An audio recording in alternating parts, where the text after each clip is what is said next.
Bismillahirrahmanirrahim. Assalamualaikum warahmatullahi wabarakatuh. Perkenalkan, nama saya Ais Juwariah. Di sini saya dan Indri Hairusaini merupakan perwakilan dari kelompok 1 akan mempresentasikan hasil kerja kelompok kami yang beranggotakan 7 orang.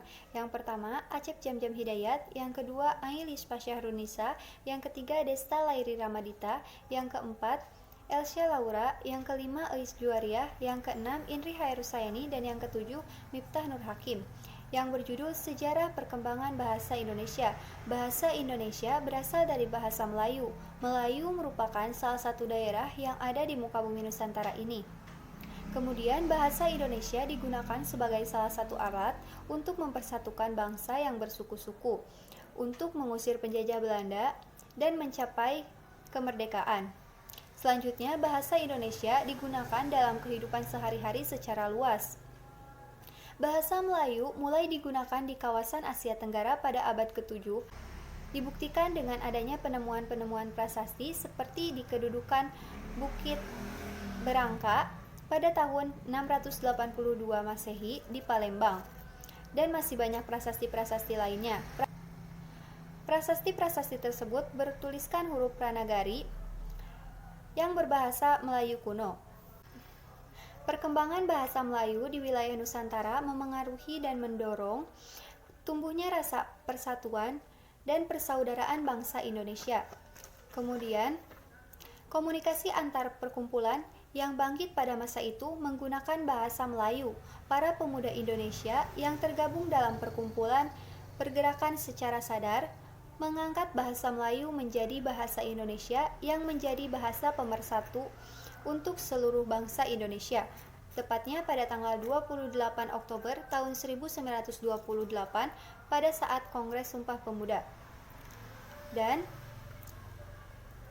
pada saat proklamasi kemerdekaan Republik Indonesia, tepatnya pada tanggal 17 Agustus 1945, mengukuhkan kedudukan dan fungsi bahasa Indonesia secara konstitusional sebagai bahasa negara. Pemilihan bahasa Melayu menjadi bahasa Indonesia didasarkan atas pertimbangan yang rasional, baik secara politik, ekonomi, dan kebahasaan, yaitu yang pertama, bahasa Melayu tersebar luas di seluruh wilayah Indonesia. Yang kedua, bahasa Melayu diterima oleh semua suku di Indonesia.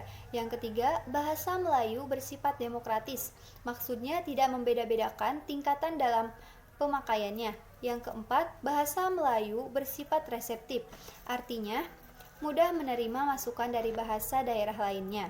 Nah, pembahasan yang selanjutnya akan disampaikan oleh Indri Hairusaini.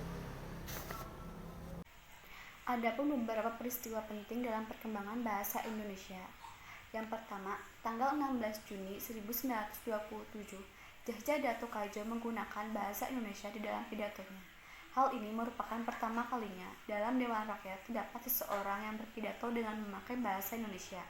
Yang kedua, tanggal 28 Oktober 1928, Muhammad Yamin secara resmi mengusulkan supaya bahasa Melayu digunakan sebagai bahasa persatuan Indonesia.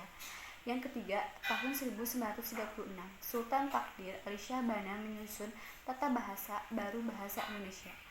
Yang keempat, tanggal 25 sampai 28 Juni 1938, dalam rangka memperingati 10 tahun Sumpah Pemuda, diselenggarakan Kongres Bahasa Indonesia I di Solo. Kongres ini dihadiri oleh bangsawan dan budayawan terkemuka seperti Ki Hajar, Profesor Dr. Purbajaraka, dan Profesor Dr. Hussein Djajjadiningrat. Dalam kongres tersebut dihasilkan beberapa keputusan yang sangat besar, yaitu mengganti ejaan Van Option, mendirikan Institut Bahasa Indonesia, dan menjadikan bahasa Indonesia sebagai bahasa dalam Badan Perwakilan. Yang kelima, tanggal 18 Agustus 1945, bahasa Indonesia dinyatakan secara resmi sebagai bahasa yang sesuai dengan bunyi Undang-Undang Dasar 1945. Bab 15, Pasal 36, bahasa negara adalah bahasa Indonesia. Jadi, kesimpulannya, bahasa Indonesia adalah bahasa resmi Negara Republik Indonesia sebagaimana tercantum dalam Undang-Undang Dasar Negara Republik Indonesia tahun 1945, pasal 36, yang berbunyi bahasa negara ialah bahasa Indonesia. Sejarah bahasa Indonesia telah tumbuh dan berkembang sejak sekitar abad ke-7 dari bahasa Melayu yang sejak dulu sudah dipergunakan sebagai bahasa perhubungan atau lingua franca hampir di seluruh Asia Tenggara. Awal persatuan awal pencip awal penciptaan bahasa Indonesia ya Awal penciptaan bahasa Indonesia sebagai jati diri bangsa bermula dari Sumpah Pemuda pada tanggal 28 Oktober tahun 1928 dan pada tanggal 18 Agustus 1945.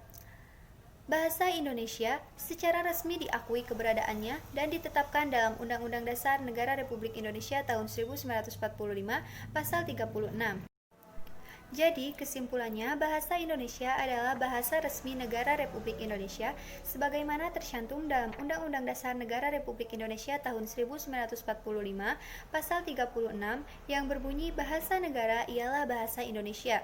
Sejarah bahasa Indonesia telah tumbuh dan berkembang sejak sekitar abad ke-7 dari bahasa Melayu yang sejak dulu sudah dipergunakan sebagai bahasa perhubungan atau lingua franca hampir di seluruh Asia Tenggara.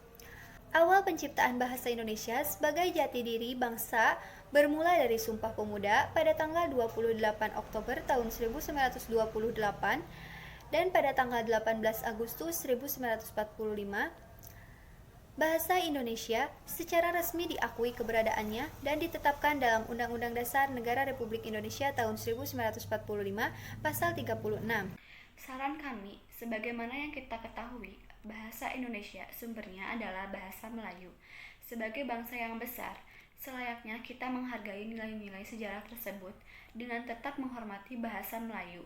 Di samping itu, alangkah baiknya apabila kita menggunakan bahasa Indonesia secara baik dan benar. Demikian yang bisa saya sampaikan. Sebelumnya mohon maaf bila dalam penjelasan tadi ada kesalahan kata. Terima kasih. Wassalamualaikum warahmatullahi wabarakatuh.